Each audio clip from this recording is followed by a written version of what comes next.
Bonsoir à toutes et à tous. Merci d'être venus finalement quand même nombreux ce soir, même s'il y a des places encore disponibles, vous êtes quand même assez nombreux pour un sujet qui est donc quel droit pour protéger la nature, qui a priori comme ça peut apparaître comme un peu technique, mais en fait qui est infiniment et éminemment politique.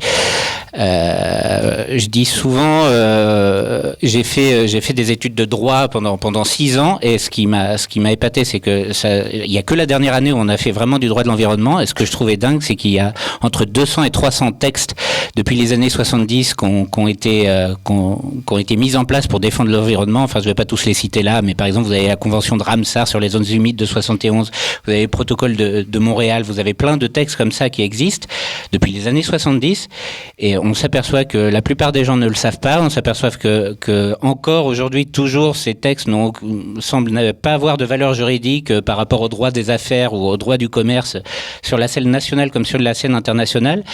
Et moi, j'aimerais vraiment savoir comment arriver à inverser la hiérarchie des normes pour arriver à imposer tous ces nouveaux textes-là, parce que je vais pas faire le constat que j'imagine tout le monde connaît dans la salle sur le réchauffement climatique, sur la perte de biodiversité, sur tout ça, mais la seule chose que l'on sait, c'est que nous sommes rentrés dans l'ère de l'anthropocène, c'est-à-dire que l'homme en tant que tel est aujourd'hui une force tellurique sur la planète qui a des impacts sur l'ensemble de la biodiversité, et que face à ça, il faut absolument que le droit non seulement évolue, mais arrive à imposer toutes ces règles qui existent et qu'on n'arrive pas encore à mettre en application.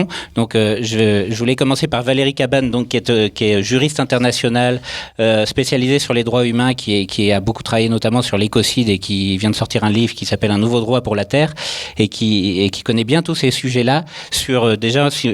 On peut commencer sur ce constat, sur les normes qui existent, pourquoi elles ne sont pas mises en application, et comment est-ce qu'on peut imaginer arriver à faire avancer le schmilblick sur cette question-là. Et je te laisse la parole à peu près une dizaine de minutes. Puis après à Noël, et après il faut surtout qu'il y ait beaucoup de temps pour la salle aussi si vous avez des questions. Donc on va essayer de pas faire long à chaque fois les interventions. Merci. Bonsoir. Effectivement, il fait chaud ce soir, donc je pense que beaucoup d'entre nous avions envie d'être plutôt dehors. C'est une forme de déni en fait, hein. C'est une forme de déni. Vous avez peut-être lu le dernier rapport qui vient de sortir, qui nous montre que nous sommes effectivement sur le chemin le pire que le GIEC avait pu proposer, à savoir une augmentation des températures à la fin du siècle de 3,3 à 5,5 degrés. C'est intéressant de savoir qu'il y a 10 000 ans, puisque Benjamin, tu parlais de l'Anthropocène. Pour ceux qui ne connaissent pas, l'Anthropocène, c'est une ère géologique, je dirais, symbolique, fictive pour l'instant, qui n'a pas été encore officialisée, bien que les géologues commencent à se rendre compte que même au niveau géologique, nous avons été en capacité de créer, je crois, 134 minéraux nouveaux sur Terre, qui n'existaient pas en l'espace de 150 ou 200 ans, lorsque nous faisons de l'extraction minière, en fait, par l'érosion et les conséquences chimiques que cela a sur les roches. Voilà, on se rend compte qu'on est même capable aujourd'hui de créer des minéraux. Mais pendant 10 000 ans, nous avons vécu dans l'ère de l'Holocène. Et il y a 10 000 ans, à la fin de l'ère glaciaire, la température terrestre a augmenté de 4 degrés de façon globale. Et il faut savoir qu'à ce moment-là, les océans sont montés de 130 mètres. Et là, on nous annonce que, bien évidemment, nous n'arriverons pas à respecter les engagements de l'accord de Paris à 1,5 degré, voire 2 degrés, mais que peut-être nous allons aller vers 4, voire 5 degrés de plus. Donc nous sommes vraiment dans un déni, et un déni qui, de fait, se voit dans le droit, parce que si la protection de l'environnement est devenue un sujet depuis le début des années 70, à travers les différents sommets de la Terre, les différents traités, les différentes législations qui ont pu être construites. D'une part, il est resté un droit extérieur à nous, la preuve.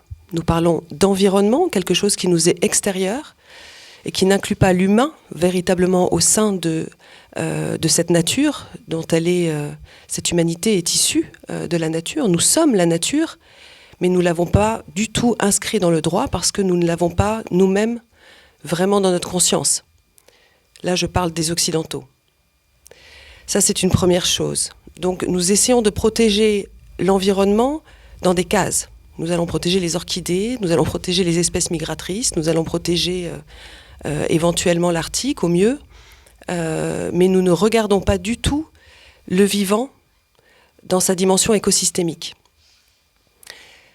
À mon avis, la deuxième cause, c'est qu'au même moment, ont émergé sur la scène internationale les multinationales, qui ont véritablement, se sont multipliées à partir des années 70, et pour le coup, de leur côté, ont tenté, et tentent encore aujourd'hui, de faire régresser les droits humains et le droit de l'environnement, et des États qui se sont retrouvés en collusion d'intérêts, véritablement, entre le secteur économique et la protection de sa population et de son territoire. Et donc, oui, il y a aujourd'hui un véritable écueil, et je crois que c'est le moment pour que la science s'en mêle. C'est-à-dire que finalement, pour que le droit puisse s'appuyer sur la réalité scientifique, sur ce que les chercheurs disent, la façon dont ils nous alertent sur ce qui est en train de se passer, et de la même manière, il est important que le droit, à un moment donné, s'affranchisse finalement de considérations économiques ou de considérations politiques pour revenir au cœur de ce qu'il est, à savoir véritablement protéger la dignité de l'homme. Et cette dignité de l'homme aujourd'hui est véritablement menacée par les conditions d'existence qui se profilent, ce qui veut dire qu'il faut faire avancer le droit aussi dans une conception, je dirais, transgénérationnelle, c'est-à-dire protéger d'un côté l'écosystème Terre en tant que source de vie et protéger de l'autre la dignité des générations à venir, et donc poser des devoirs à l'humanité présente vis-à-vis de ceux qui sont à venir. Mais on y reviendra, je pense. Voilà, je ne vais pas aller plus loin pour l'instant parce que ça va être tout le sujet de cette soirée, je pense. Merci beaucoup Valérie. Du coup, par rapport à ce que tu disais là sur cette vision anthropologique également très occidentale de la façon de considérer la nature, d'ailleurs c'est pour ça qu'on dit le terme environnement et non pas le terme nature en droit, est-ce que le droit de propriété privée notamment n'est pas un des gros obstacles en droit pour... qui empêche justement de pouvoir avoir une nouvelle conception de la nature en tant que tout, dans lequel l'humain n'est qu'une partie, les autres êtres vivants comme les animaux, ce qu'on appelle les êtres non humains aujourd'hui, sont aussi une autre partie. Est-ce que, juste pour compléter ton intervention, est-ce que juridiquement c'est pas une révolution mentale totale qu'on ne doit pas faire pour réenvisager totalement le droit selon une vision qui ne soit même plus occidentale mais qui s'inspire de la vision traditionnelle des peuples autochtones par exemple, qui n'ont pas du tout le même rapport à la nature que les occidentaux modernes? Alors là on a fait un saut quantique entre le livre que je viens de sortir et le prochain qui sort en septembre, qui parle effectivement de nouveaux modes de gouvernance en osant aller titiller là où ça fait mal, véritablement. Et pour moi, il y a deux principes qui sont problématiques dans la façon dont le droit occidental s'est construit. Et on pourra revenir le pourquoi ce droit occidental s'est construit de cette manière. Mais oui, c'est d'une part effectivement le fait que nous considérons que nous sommes propriétaires des territoires sur lesquels nous vivons, au point même que la propriété privée est inscrite dans le Code civil français en disant qu'il faut que vous construisiez un mur de 2 mètres de haut autour de votre terrain pour bien dire que c'est chez vous. Et que les peuples autochtones se considèrent, eux, appartenir à un territoire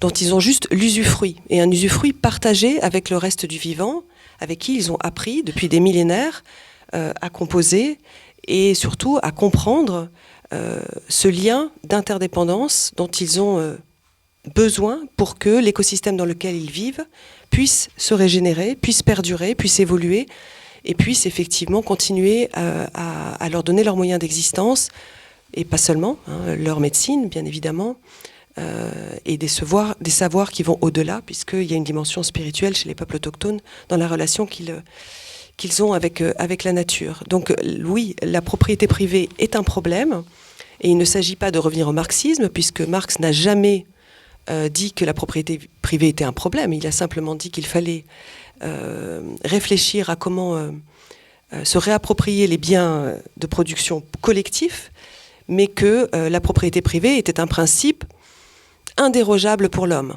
Parce que dans la pensée marxiste, qui est finalement le reflet de la pensée occidentale malgré tout, l'homme est en haut de la pyramide. Nous avons une vision du monde qui est totalement pyramidale, avec des règnes, le règne minéral, le règne végétal, le règne animal, le règne humain. Nous organisons nos propres sociétés selon ce schéma. Alors vous avez des sociétés de caste, vous avez des sociétés de classe, excusez-moi mais c'est exactement la même chose. Et nous avons un système hiérarchique à tous les niveaux, quel qu'il soit, dans notre milieu professionnel, dans notre milieu universitaire, en politique, dans les associations, sauf celles qui commencent à se lancer dans la sociocratie, et encore. Et donc, cette vision du monde-là, le fait que l'homme, finalement, soit dans une... Alors ça se comprend, je veux dire qu'on a cette conscience qui nous permet d'être la nature qui se regarde elle-même. C'est extraordinaire. Nous sommes la nature qui se regarde elle-même. Mais nous en avons oublié que nous étions la nature. Nous avons passé notre temps à regarder les étoiles et à nous dire « mais ce cosmos est immense et comment puis-je l'atteindre ?» à tous les niveaux. Sauf que l'arbre, pour qu'il se déploie ses branches vers le ciel et pour qu'il puisse tenir au vent, il a besoin de s'enraciner. Et plus il se déploie vers le haut et plus il s'enracine profondément. Et ce sont ces racines-là que nous sommes effectivement en train de perdre et qui nous mènent véritablement à rendre la planète Terre de plus en plus inhabitable pour l'homme et pour, bien évidemment, toutes les espèces vivantes qui existent. Alors vous me direz, oui, tu l'as dit tout à l'heure Benjamin, le changement climatique, vous connaissez le problème, mais il y a bien d'autres limites planétaires que nous avons franchies et qui nous mènent vers un état totalement instable, de façon extrêmement rapide, un état de l'écosystème terrestre auquel nous ne sommes pas préparés. Ou alors peut-être le 1% qui détient aujourd'hui la majorité des technologies et de l'argent sur Terre et qui pourra s'adapter, elle. Mais un Philippin qui se prend 380 km/h sur la figure en 2008 avec un typhon qui a dépassé toutes les perspectives météorologiques que nous pouvions connaître, qui vit avec 1,50 € par jour, il n'est pas en capacité de s'adapter à des conditions climatiques de plus en plus violentes. Les 20 millions de personnes qui sont en train de mourir de faim entre le Yémen et le Soudan à l'heure actuelle, qui s'en soucie véritablement ? La crise syrienne a démarré sur 3 ans de sécheresse. Et là, nous voyons qu'il n'y a pas que le changement climatique. Il y a un problème lié à l'érosion de la biodiversité et nous sommes aujourd'hui dans une 6e extinction des espèces. Nous y sommes véritablement engagés. Alors la Terre, elle a déjà vécu 5 extinctions des espèces, elle s'en remettra. Une de ces extinctions d'espèces a atteint 90% du vivant sur Terre. La vie renaît toujours. C'est pas un problème. Le problème, c'est de savoir si nous faisons partie du processus d'extinction que nous avons nous-mêmes engagé et si nous allons être capables de nous en relever. Et donc nous en revenons effectivement à comment trouver les solutions aujourd'hui pour que cette prise de conscience émerge en nous et émerge en politique et émerge effectivement, ultimement, de façon juridique. Merci Valérie. Je vais me tourner maintenant vers Noël Mamère, que je ne présente plus, mais je vais te présenter quand même. Journaliste, homme politique écologiste très engagé dans les combats écolos depuis très longtemps, député maire de Bègles. Moi, ce que je voulais demander, Noël, c'est en tant justement que acteur politique, législateur qui a longtemps travaillé à l'Assemblée, notamment à la Commission des lois ou à celle des Affaires étrangères, comment est-ce que tu vois, pour rester toujours sur le constat, avant qu'on commence à parler des pistes et des chemins de réflexion pour aller vers l'espoir, comment est-ce que tu vois ça, cette avancée du droit dont on a besoin aujourd'hui et ce qui bloque à l'échelle française et à l'échelle internationale? Est-ce que le monde politique et les acteurs politiques ont commencé vraiment à prendre conscience de tout ça? Est-ce que ça avance? Bref. Voilà. Alors merci beaucoup. Je partage évidemment tout ce qui a été dit par Valérie. Je reprendrai ce qu'elle a dit au début, avant de répondre à ta question sur le droit. En fait, nous sommes dans une société de la démesure qui implique le déni de cette démesure. je n'oublie pas que nous sommes dans une culture judéo-chrétienne et que le comportement de l'homme dit moderne sur son entourage, comme le dirait le philosophe Bruno Latour, c'est de le maîtriser, c'est d'avoir la main sur lui. Et cela est hérité de la Bible et de la Genèse, disant tu domineras la terre, la mer et les oiseaux. Et cet héritage, nous le portons avec les progrès techniques depuis plusieurs millénaires, dans une sorte de honte prométhéenne, comme l'a si bien décrit le philosophe allemand Gunther Anders dans son livre L'obsolescence de l'homme, que nous devrions lire et relire au moment où justement se pose avec une très grande acuité la question de la survie de l'humanité sur cette planète. Un polytechnicien qui s'appelle Alain Gras a écrit un livre qui s'appelle « La fragilité de la puissance ». Nous avons donc entre nos mains des outils techniques très importants, plus importants que jamais, qui pourraient nous aider et qui pourraient contribuer à ce que nous ralentissions notre prédation de la planète et qui pourraient donc nous aider à faciliter l'avenir des générations qui viennent. Sauf que, et c'est le terme anthropocène qui le traduit très bien, c'est cette puissance, nous ne la mettons pas au service de l'équilibre entre l'homme et la terre, mais nous la mettons au service de l'asservissement de la terre aux nécessités, aux ambitions et à la voracité de l'homme. Et c'est bien ce qui est en jeu aujourd'hui, avec cette idée que combattent les écologistes depuis longtemps parce qu'ils se sont construits dans la critique de la société industrielle, qui est cette question du progrès. Est-ce que c'est un progrès d'avoir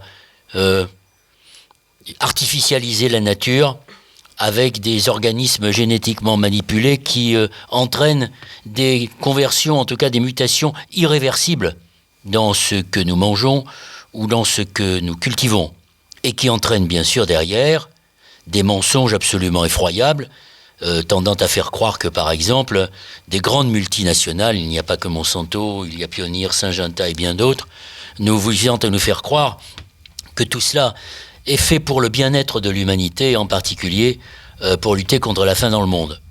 Sauf que aujourd'hui, la planète peut nourrir les humains et que la plupart des famines et la plupart des famines que vivent les hommes sont des famines souvent organisées. Je pense en particulier à ce qui se passe aujourd'hui dans le Soudan du Sud. Mais il y a aussi les famines qui sont liées au réchauffement climatique et à la désertification de certaines zones.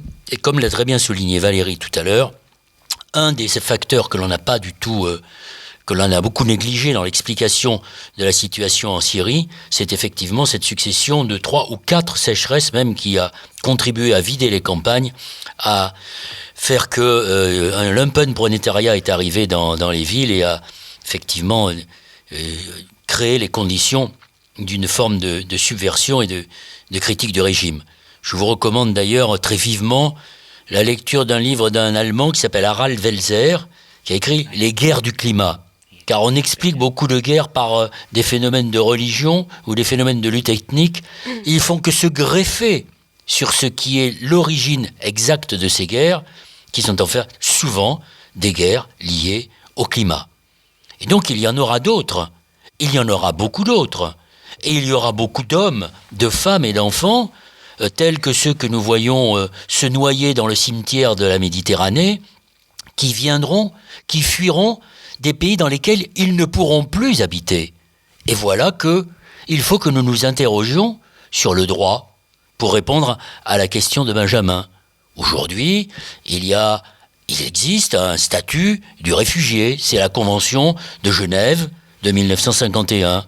On subit un tremblement de terre en Iran ou ailleurs, on peut être un réfugié lié à ces conditions, peut-être un réfugié politique, mais le jour où le Vanuatu aura disparu, ou par exemple dans les années qui viennent, selon les prévisions du GIEC, des villes entières, des pays auront disparu sous les eaux, ces habitants n'auront plus le pays. Et donc il va falloir redéfinir un statut de ces réfugiés climatiques. Il va falloir donc trouver les moyens de régler, ou en tout cas de mettre en œuvre, un droit à portée internationale.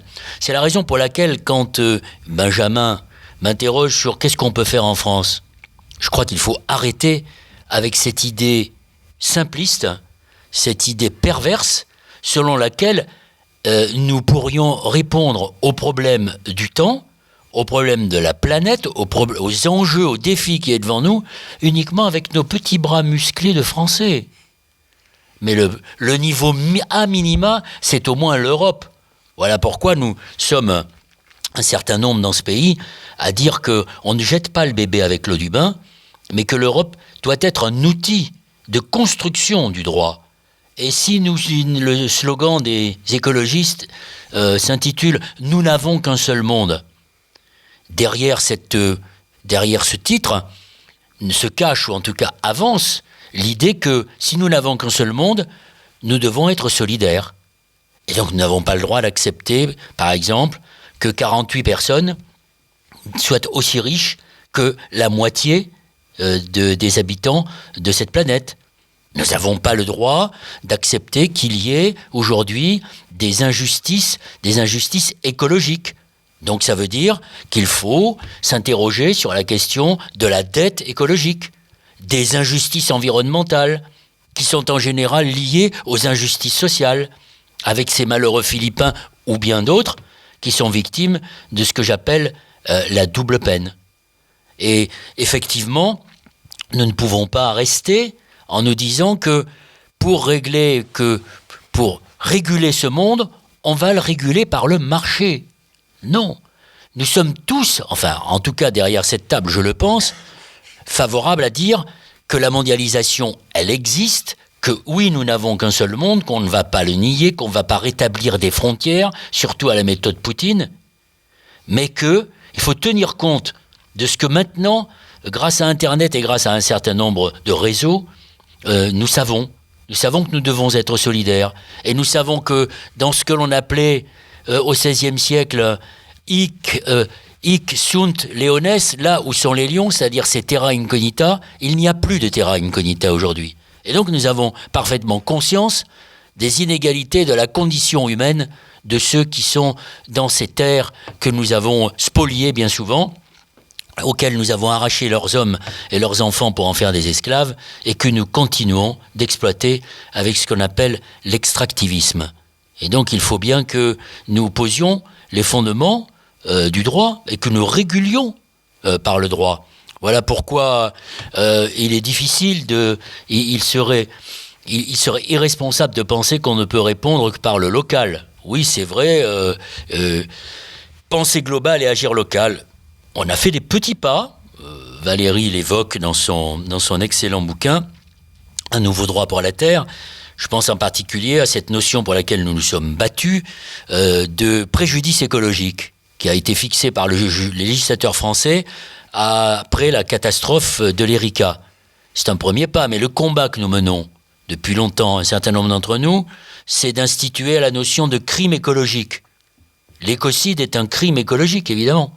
Mais Valérie le dira bien mieux que moi, c'est de faire en sorte que la Cour pénale internationale, qui a été instituée par le traité de Rome, ajoute une nouvelle chambre dans ses compétences, qui soit la criminalité écologique et qui soit la capacité de juger de ce qu'on appelle l'écocide.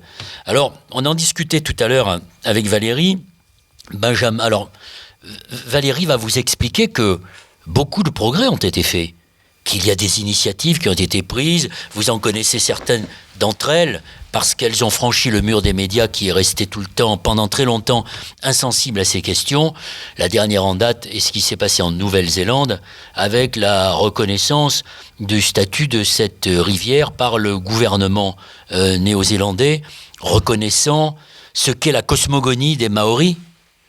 Mais Valérie, qui a bourlingué un peu partout dans le monde et qui connaît ces peuples premiers, vous dira que dans notre grand orgueil, cette espèce d'orgueil qui consiste à dire que nous allons dépasser notre condition à travers des rêves scientistes comme le transhumanisme ou d'autres religions de la science qui en fait ne font que nous lier les pieds et les poings à la science dont nous voulons nous débarrasser, qui veulent nous sortir de notre nécessité que sont la naissance, la souffrance et la mort pour nous rapprocher un peu plus de Dieu.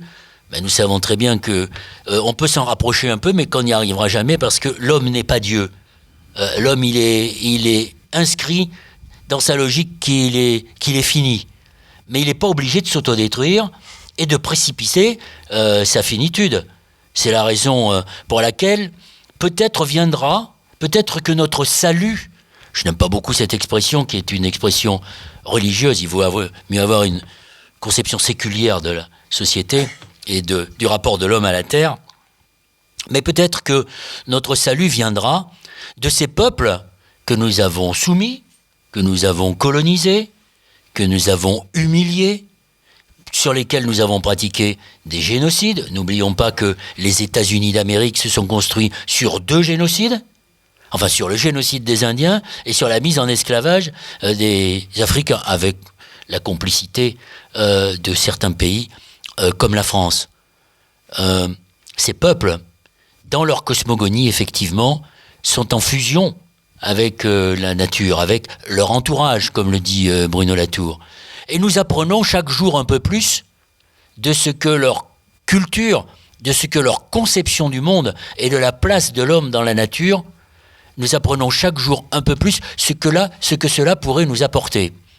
Et c'est ainsi que on est en train de découvrir qu'il faudrait peut-être se comporter autrement vis-à-vis des non-humains, des animaux. D'ailleurs, certains pays comme la Nouvelle-Zélande ont déjà fixé un statut aux grands singes. Et il y a d'autres pays, Valérie le dira, qui sont allés dans ce sens.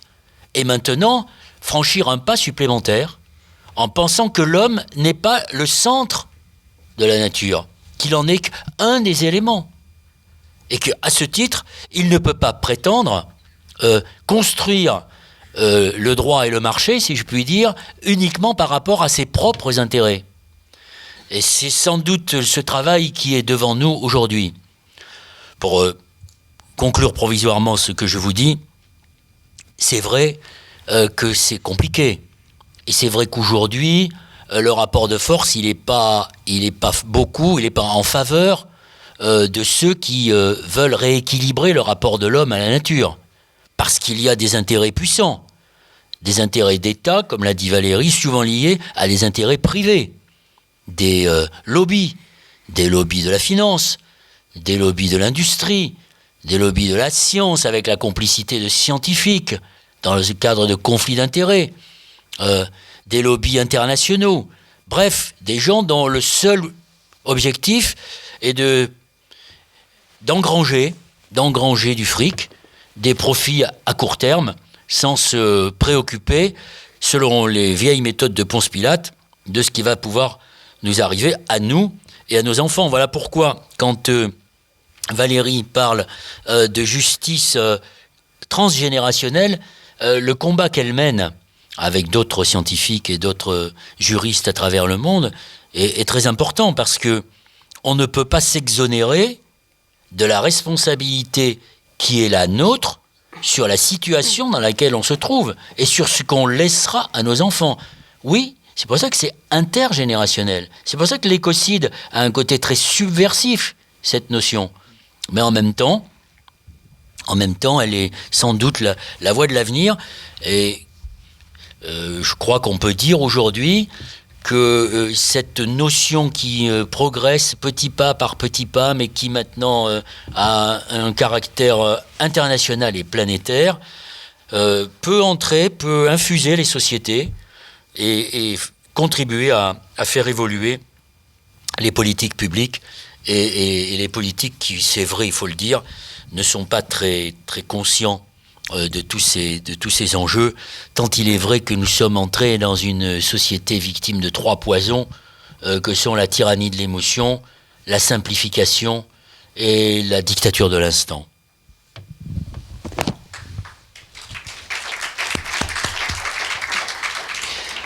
Merci beaucoup Noël. Pour rester sur le constat, une dernière fois, mais très rapidement, parce qu'après on va passer aux raisons d'espérer, hein, on ne voudrait pas non plus plomber l'ambiance dans la salle. Je voudrais avoir votre avis sur... Vous n'avez pas l'impression quand même qu'on vit dans une société totalement schizophrène? Juste rapidement sur la question des animaux, je dis ça parce que moi j'ai une fille en bas âge de 19 mois et je m'aperçois que quand on a des enfants, la première chose qu'on fait pour leur raconter des histoires, c'est de prendre des histoires avec des animaux. Où on fait beaucoup d'anthropomorphisme avec des animaux, où il y a beaucoup d'animaux dans les livres et les enfants adorent les animaux. Et dès qu'ils sont en âge de manger du solide, on leur fait bouffer des animaux, matin, midi et soir. Et le premier réflexe, c'est de ne pas comprendre pourquoi ils doivent commencer à manger du jambon, du poulet et de faire le lien comme ça. Et on tue quand même chaque année 60 milliards de mammifères terrestres et 1000 milliards, je crois, d'animaux marins sur la planète. Et de croire que ça n'a pas un impact sur notre conscience collective et sur notre morale collective, ça me paraît assez bizarre. Donc il y a cet aspect de la schizophrénie dans laquelle on vit, sur lequel je voudrais vous interroger. Et l'autre aspect, c'est pour changer complètement de sujet, mais pour passer sur la scène internationale sur une autre schizophrénie, on a tous de plus en plus conscience, après la signature de la COP21, qu'il faut se battre pour limiter le réchauffement climatique. La communauté internationale semble en avoir pris conscience, et pourtant, en même temps, on continue à vouloir imposer un traité de libre-échange entre les États-Unis et l'Union européenne, le TAFTA ou TTIP, dont vous devez tous avoir entendu parler, le CETA avec le Canada. Comment est-ce qu'on gère cette schizophrénie totale en termes juridiques, à continuer à libéraliser toujours plus les échanges, tout en essayant d'imposer des normes juridiques pour réduire notre empreinte écologique? Donc Valérie, vaste question. Oui, c'est deux questions totalement... L'autre, c'était juste un constat, tu n'es pas obligé de partir sur le droit des animaux. Si, parce que je... Oui. D'ailleurs, c'est intéressant de voir que cette prise de conscience vis-à-vis des animaux, vis-à-vis du bien-être animal, vis-à-vis du droit animal qui émerge dans les sociétés occidentales, s'accompagne d'une certaine radicalité quelque part. C'est-à-dire que c'est tout ou rien. On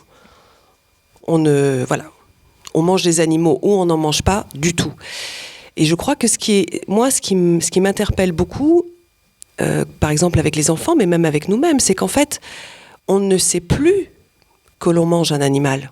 Quand vous achetez un poulet sous cellophane, évidé, dont la tête a été coupée, les pieds a été coupés dans un supermarché, ou même dans une boucherie bio, vous oubliez qu'il était en train de courir il y a une semaine.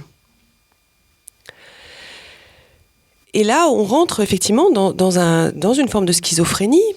Et si on revient sur la façon dont les peuples, je dirais, pas seulement autochtones, mais les peuples traditionnels vivent, ils ont une relation à l'animal qui est totalement différente. C'est-à-dire qu'ils vont se nourrir des animaux.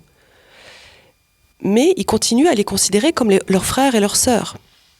Philippe Descola raconte au début de son livre Par de la nature et culture, quand il arrive dans un village hachoir en Amazonie, et il est accueilli dans une famille, et la femme est malade, et le mari est complètement en panique, et il lui dit « mais c'est pas grave, on va la soigner ». Et le mari lui dit « non, c'est de ma faute, j'ai commis une erreur, parce qu'en fait, il y a 3 jours, j'ai rencontré un ami qui avait un fusil. » Les hachoirs continuent à chasser à l'arc, à la sarbacane, et il me l'a mis entre les mains. Oh, et c'était incroyable. J'ai plus pu m'empêcher. J'ai tiré partout. J'ai tué je sais pas combien de singes. C'était complètement jubilatoire. Et puis tout d'un coup, j'ai pris conscience de ce que j'avais fait, parce qu'en fait, j'avais besoin d'un singe pour nourrir ma famille. Et j'en ai peut-être tué 30. Et ils se sont empalés. Et ils sont tombés. Ils se sont retrouvés coincés la tête en bas. Et ils ont hurlé. Et en fait, j'ai cassé une règle. J'ai véritablement cassé quelque chose avec mes frères, les singes. Et pour les hachoirs, les plantes, les arbres sont aussi des frères et des sœurs. Et au-delà même, ils considèrent que nous sommes, vous savez, la science autochtone est très très proche finalement de ce qu'a découvert la physique quantique, ou de ce qu'a découvert Einstein avec E égale mc2. C'est que finalement matière et énergie, c'est la même chose. Nous sommes des êtres d'énergie, nous sommes juste des cellules qui ne se touchent même pas les unes les autres. Et donc, soit on rentre dans une perspective qui est une perspective où on regarde la vie dans son ensemble, nous sommes effectivement un maillon du vivant, tout le monde est vivant et nous interagissons avec notre environnement en fonction de nos réels besoins et non pas dans une perspective d'accumulation. Et là, peut-être on peut se permettre effectivement de rester dans le cycle naturel des animaux qui se chassent les uns les autres, qui se mangent les uns les autres. Je pense à ce parc de Yellowstone qui est en train de complètement revivre grâce à l'introduction des loups. Je ne sais pas si vous avez vu cette vidéo qui circule, elle est en anglais, mais c'est très intéressant. On a remis les loups dans le parc de Yellowstone et ça a totalement changé l'écosystème du parc. Parce que finalement, en régulant le nombre de cervidés, ça a permis à d'autres animaux de venir, à des oiseaux de se réinstaller, aux cours d'eau de se stabiliser. Voilà, donc c'est ça, le principe même de l'écosystème, c'est pas un jugement de valeur. Alors oui, on rentre effectivement, nous, dans nos sociétés occidentales, dans une... Et je trouve ça très bien, je veux dire, j'encourage le végétarisme, j'encourage le véganisme, parce qu'on a une responsabilité forte dans nos modes de consommation, dans la manière dont on a impacté le reste de la planète. Mais on ne peut pas l'imposer au monde. Je crois que c'est plus dans la manière dont nous nous centrons et dont nous... si aujourd'hui chacun réapprenait à cultiver la terre, à s'occuper effectivement de produire sa propre nourriture, à rentrer dans une vraie souveraineté alimentaire quasi individuelle ou en éco-village, alors on n'aurait peut-être pas besoin d'aller jusque-là. Voilà. Bon, ça c'était un premier point de vue tout à fait personnel. Alors ensuite... Oui, oui. En fait, si vous voulez, je vais en profiter pour revenir sur quoi je voulais intervenir tout à l'heure par rapport à la construction du droit occidental. Il s'est construit, ce droit occidental, justement à l'époque de la conquête. Il y a 500 ans, quand les Français, les Anglais, les Espagnols et les Portugais ont voulu découvrir d'autres territoires et ont tenté de rejoindre les Indes et se sont trompés de route, et ont débarqué aux Amériques, ils se sont retrouvés tout d'un coup face à face à d'autres humains. Et la question était, est-ce que ce sont des humains ? Et comment se fait-il qu'il y ait d'autres gens sur Terre que nous ? Et donc il y a eu 2 écoles, et on voit qu'aujourd'hui on en est toujours là. Il y a eu l'école des juristes et des philosophes, en particulier l'école de Salamanque en Espagne, qui a essayé d'interpeller Charles Quint, le pape, en leur disant « Mais attendez, là, manifestement, ils sont comme nous. » Et donc, on devrait peut-être réfléchir à comment interagir et à réguler nos relations. Et donc, ils ont travaillé sur ce qu'on appelle le droit des gens, qui est finalement l'ancêtre des droits de l'homme. Et quand ils ont vu que le pape, après, par exemple, quand ils sont arrivés au Mexique, il y avait plus d'1,1 million Indiens sur ce territoire, même pas 30 ans plus tard, il restait 15 000 individus. On parlait de génocide tout à l'heure, Noël parlait de génocide. Ils ont dit, mais là, c'est pas possible. Je veux dire, il faut qu'on arrête le massacre. Et puis là, on a remplacé effectivement les Indiens par des Africains. Et donc, ils ont aussi demandé au pape de réfléchir au fait de mettre en esclavage des populations. Mais en parallèle, les États conquérants, eux, ce qui les intéressait, c'était de développer le commerce international, dès le début. Et donc, ils ont développé le ius commerci, le droit du commerce, et de façon à réguler les échanges, avec toujours en arrière-plan l'idée que le droit va servir à maintenir la paix. Donc, le droit commercial va permettre donc de trouver comment régler les différends entre les États et aplanir, si vous voulez, les relations. Et on en est encore là, dans le sens où on a donc effectivement, depuis que les multinationales négocient des traités, pas seulement des traités de libre-échange avec des continents, mais des traités bilatéraux de libre-échange. C'est d'abord comme ça qu'ils ont fonctionné. Ils vont voir des États Ils leur disent, écoutez, vous nous laissez investir, nous allons créer de l'emploi, nous allons mettre des capitaux dans le pays, mais en échange, vous n'avez pas le droit de regarder notre politique sociale, vous n'avez pas le droit de privilégier vos produits locaux, et vous n'avez pas le droit de nous mettre dehors. Tranquille, quoi. Et donc maintenant, effectivement, avec les traités transpacifiques, transamérique, trans-Europe, Canada, Europe, États-Unis, ce sont finalement un petit peu ces mêmes aspirations qu'ils essayent de mettre en œuvre et qui font finalement régresser les droits de l'homme et le droit de l'environnement. Et pourquoi ? Parce qu'en fait, autant les entités que sont des entreprises sont reconnues comme des entités morales, mais ont un statut juridique en droit, et donc essayent de se défendre par rapport à ce statut, autant les écosystèmes n'ont pas de statut juridique. Et pourtant, ce sont les êtres vivants sur Terre, sont vivants, sont pérennes. Une entité morale, que ce soit une association ou une entreprise, elle est virtuelle. On a finalement donné plus de droits à des choses virtuelles qu'à une réalité concrète qui est effectivement les différents écosystèmes ou les différents êtres vivants sur Terre.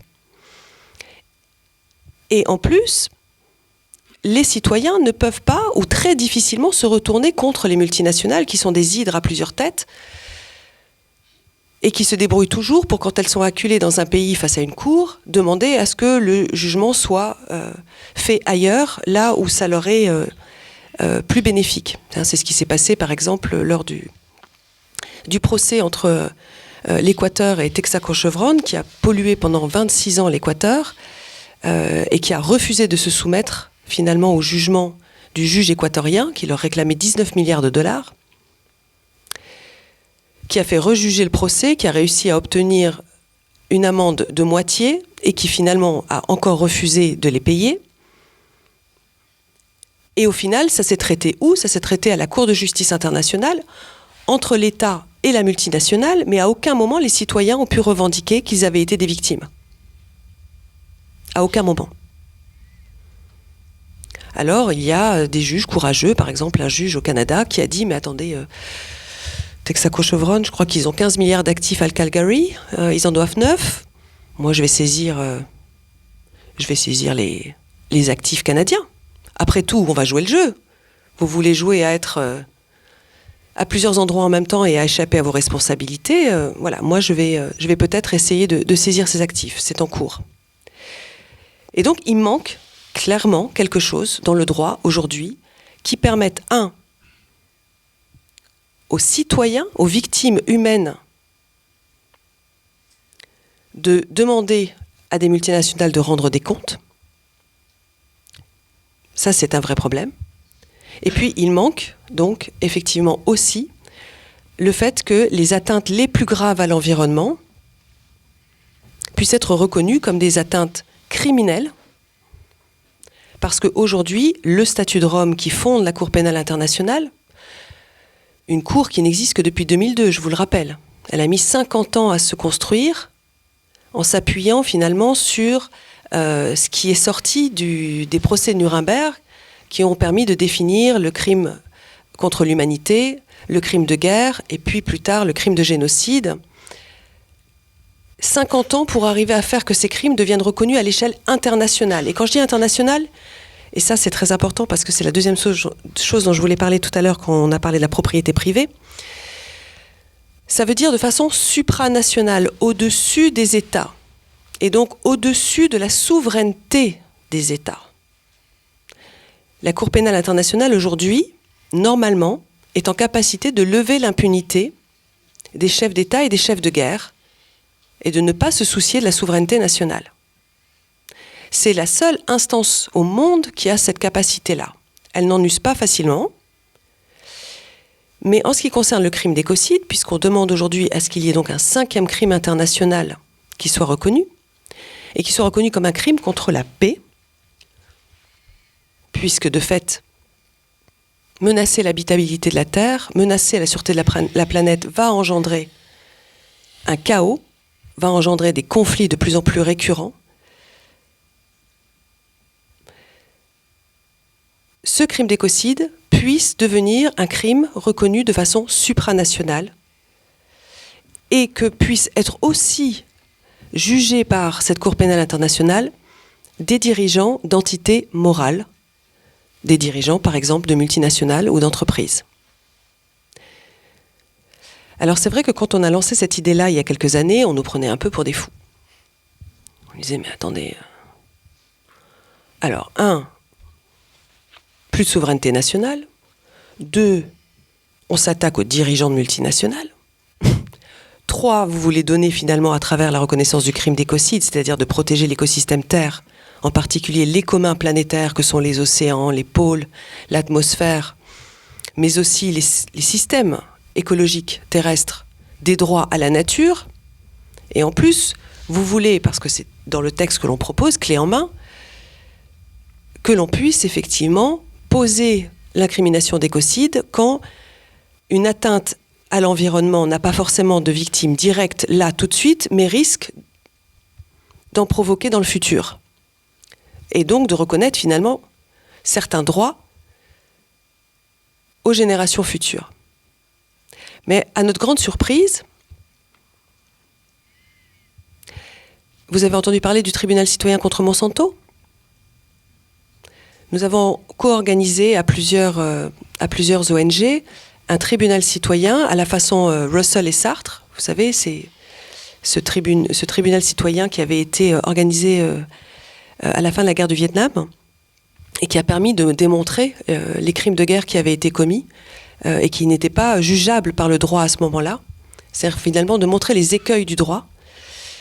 Nous avons organisé un tribunal citoyen contre Monsanto à La Haye, où siègent la Cour pénale internationale et la Cour de justice internationale, pour écouter de vrais témoignages de vraies victimes et permettre à 5 juges de renommée internationale reconnus, officiels, de délivrer une opinion juridique, d'une part pour savoir si par exemple une entreprise comme Monsanto violait le droit à l'alimentation, le droit à l'eau, le droit à la santé, le droit à l'indépendance de la recherche scientifique, mais surtout, est-ce que Monsanto pourrait être incriminé de crime d'écocide si ce crime était reconnu par le droit international, et est-ce que ces juges trouvent qu'il serait nécessaire de reconnaître ce crime ? Et ils ont rendu leur avis le 18 avril, donc il n'y a pas longtemps, et de façon totalement unanime. Il y avait l'ex-vice-présidente de la Cour européenne des droits de l'homme comme juge, il y avait une ancienne juge du tribunal pénal pour le Rwanda. Vous voyez que voilà, c'était des personnalités. Ils ont tous reconnu que très clairement, il manquait un outil juridique aujourd'hui pour protéger les conditions de la vie sur Terre et protéger les générations futures. Et ils se sont engagés personnellement à nous accompagner et même à rencontrer les États qui sont intéressés à vouloir porter ce projet à la Cour pénale internationale, par exemple le Burkina Faso. Il est probable donc que la juge sénégalaise du tribunal Monsanto se déplace jusqu'à Ouagadougou pour rencontrer le gouvernement et appuyer le plaidoyer que nous faisons pour que les États reconnaissent donc ce crime. Peut-être qu'on reviendra ensuite sur la stratégie et pourquoi justement nous nous tournons vers la Cour pénale internationale plutôt que vers l'ONU. Parce que je sais que certains d'entre vous militent beaucoup aussi au sein de l'ONU pour lever l'impunité des multinationales. Mais en ce qui nous concerne, on pense que c'est complémentaire. Mais on y reviendra peut-être plus tard.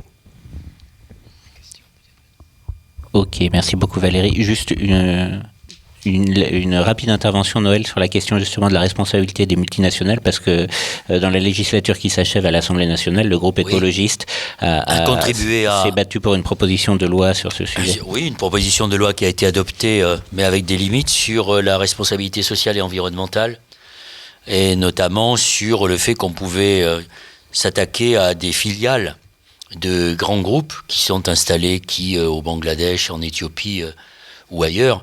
Tout cela a été inspiré par... il faut toujours des catastrophes, malheureusement, pour qu'on fasse avancer le droit, surtout dans ces domaines.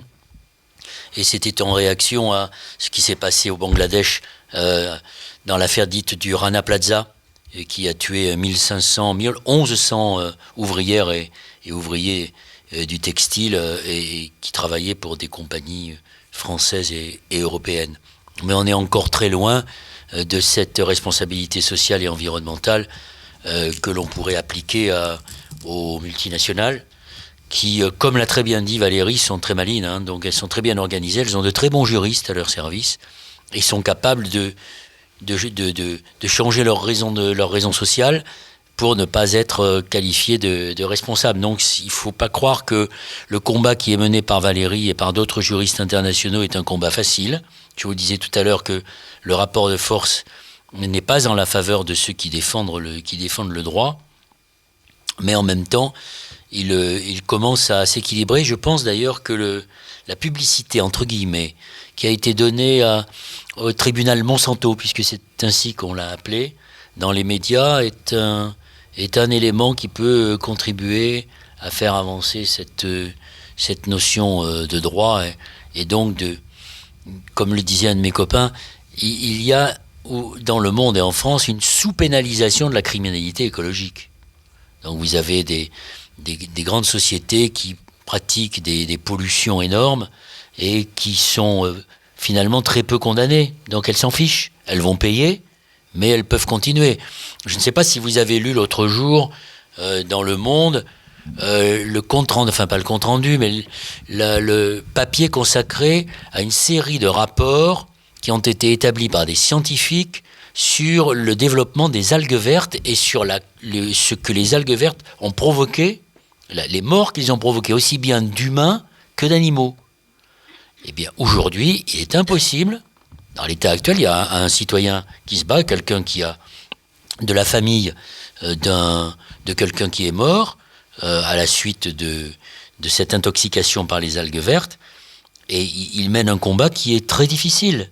Et aujourd'hui, les tribunaux, jusqu'à un nouvel ordre, les tribunaux n'ont jamais donné raison à ceux qui se battaient pour faire reconnaître la responsabilité de ces algues vertes et donc de ceux qui contribuent à produire des algues vertes qui contiennent un produit toxique. Mais j'ai chez moi, dans le sud-ouest, une jeune femme qui s'appelle Valérie Murat, qui mène un très beau combat contre les fabricants de pesticides qui sont, comme vous le savez sans doute, ou peut-être pas, parce que vous êtes des citadins, mais dans le sud-ouest et dans les vignobles, on pratique des épandages de pesticides massifs qui ont non seulement des conséquences sur l'environnement, mais aussi sur les humains, pas simplement sur ceux qui pratiquent l'épandage, mais aussi sur le voisinage.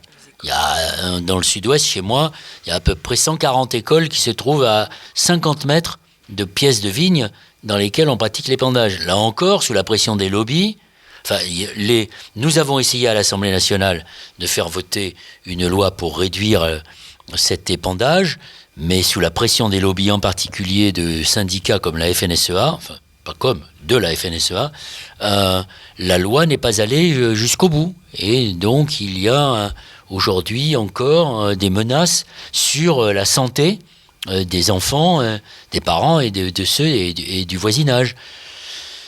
Et là encore, le combat qu'elle mène, Valérie, son père est mort d'un cancer lié à l'utilisation de pesticides pendant plus de 40 ans, et quelques mois avant sa mort, il a réussi à faire reconnaître le caractère professionnel de son cancer.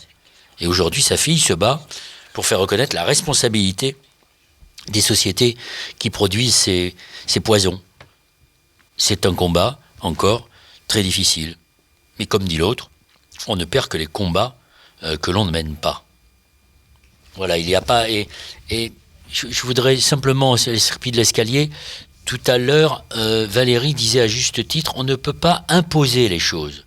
Je crois qu'il faut que vous soyez bien conscient que, en tout cas, moi j'appartiens à une famille d'écologistes qui pensent que l'écologie est intimement liée à la démocratie, à la question des seuils de tolérance dans les sociétés, et qu'il n'est pas question de contribuer à mettre en œuvre des formes d'éco-totalitarisme. Ce qui pourra arriver d'ailleurs demain, le jour où nous serons dans le rationnement, le jour où nous serons dans des situations qui ne pourront plus être contrôlées démocratiquement, et où l'homme sera devenu un loup pour l'homme. Donc le boulot des écolos, c'est précisément d'éviter cela, c'est de ne pas en arriver là. et c'est d'essayer de faire passer un certain nombre d'idées, et donc qui doivent se traduire ensuite dans des politiques publiques, en le faisant par l'intermédiaire, par les outils de la démocratie. D'ailleurs, vous constaterez comme moi que les catastrophes auxquelles on a assisté, ceux qui promettaient l'avenir radieux, vous savez, Zinoviev avait très bien écrit là-dessus, le régime soviétique qui promettait l'avenir radieux a été non seulement une catastrophe en termes de liberté, en termes humains, mais a été une catastrophe écologique. Je faisais une émission à la télévision qui s'appelait Résistance et j'étais allé faire en 87, au moment de la glasnost, une série de reportages. Et les premiers mouvements que j'ai rencontrés, le premier mouvement que j'ai rencontré s'appelait Éco-Glasnost. C'est-à-dire c'était des militants écolos qu'on appelait les informels à l'époque, qui avaient commencé à ébranler ce que l'on croyait un régime indéboulonnable. Et c'est vrai que ces pays dans lesquels il n'y a pas de liberté d'expression, où l'on peut dire ce que l'on veut, se battre, sont des pays dans lesquels non seulement on réduit les libertés, mais dans lesquels l'écologie est la première victime. Il faut bien comprendre ça, qu'il n'est pas, que les questions posées par l'écologie, c'est pas simplement des questions d'environnement, d'oiseaux et d'arbres. C'est des questions de droit et des questions au cœur de la démocratie. Et c'est ça qu'il faut qu'on explique et qu'on n'a pas été très bon jusqu'à maintenant pour le faire comprendre. Je suis Valérie Cabanès, je suis juriste spécialisée dans les droits humains et le droit humanitaire. Il est important aujourd'hui de reconnaître que protéger le vivant sur Terre est une condition, je dirais première, pour protéger la dignité des hommes et en particulier des générations futures. Donc il faut que le droit évolue pour que le droit de l'écosystème Terre prime aujourd'hui sur les droits humains et que les droits humains priment sur le droit privé et que la hiérarchie des normes puisse effectivement se reconstruire autour de ces notions. Indécocide en Earth, c'est un mouvement qui d'abord s'est créé sur une base européenne en proposant en 2013 une directive européenne sur le crime d'écocide et qui s'est internationalisé à partir de 2014 en proposant un projet clé en main pour réformer le statut de la Cour pénale internationale et inclure dans ce statut le crime d'écocide comme 5e crime international aux côtés du crime de génocide, du crime contre l'humanité, du crime de guerre. Et aujourd'hui, il y a donc effectivement, par exemple à l'issue du tribunal Monsanto, qui est un tribunal citoyen, que nous avons co-organisé en octobre 2016, il y a des juges de renommée internationale qui reconnaissent aujourd'hui qu'il y a un vide juridique et qu'il faut donc accompagner ce mouvement et trouver des États qui se portent comme précurseurs de cette demande et qui amènent cette demande auprès de la CPI. J'ai écrit un livre qui s'appelle « Un nouveau droit pour la Terre » pour en finir avec l'écocide, qui est publié au Seuil depuis octobre 2016 et qui pose dans une première partie un bilan planétaire des catastrophes et des atteintes les plus graves à l'environnement menées par le secteur industriel depuis le 19e siècle, pour démontrer à quel point nous avons dépassé finalement ce qu'on appelle les limites planétaires, c'est-à-dire que nous sommes en train de rentrer dans l'ère de l'Anthropocène, un état planétaire qui va être si différent qu'il va véritablement menacer les conditions de la vie et les conditions d'existence des générations à venir, et ensuite dresser toutes les actions qui sont menées depuis une 50aine d'années pour faire avancer le droit de l'environnement, le droit à un environnement sain et ultimement, à travers la reconnaissance des droits des peuples autochtones et des droits de la nature, une véritable protection de l'écosystème terrestre par le droit. Je me suis donc intéressée à cette notion d'écocide quand j'ai effectivement pu voir qu'il y avait un vide juridique pour pouvoir mieux protéger, par exemple, les grands poumons de la planète que sont les grandes forêts et les peuples qui y vivent. Et donc je suis aujourd'hui porte-parole de ce mouvement. Et j'écris ce livre, donc Un nouveau droit pour la Terre, mais un livre qui va sortir aussi en septembre, sur cette thématique qui est finalement d'essayer de reconnaître notre lien d'interdépendance avec le vivant et reconnaître que nous sommes ultimement un simple maillon du vivant, un simple maillon de la nature,